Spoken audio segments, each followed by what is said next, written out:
学童用闽南语、客家语、原住民族语、越南语等等，紹介台南好食好耍的所在，展現文化古都多元語言的交融。另外一邊更有闖關遊戲，提幾條做的稱，單到對一個詞就愛大聲念出來，嘛有以羅馬字教大家如何寫家己的名。學到可以原住民語加台語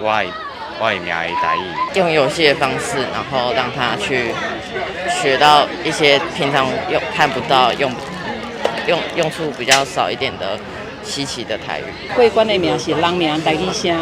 咱叫出來台語名吼，會使用羅馬字的白話字安尼甲伊寫出來，這最拍幾年就有誒。哪算哪學，甲母語流傳予後一代，響應台南市八教育局佇兒童科學館舉辦教育的時空旅行展覽。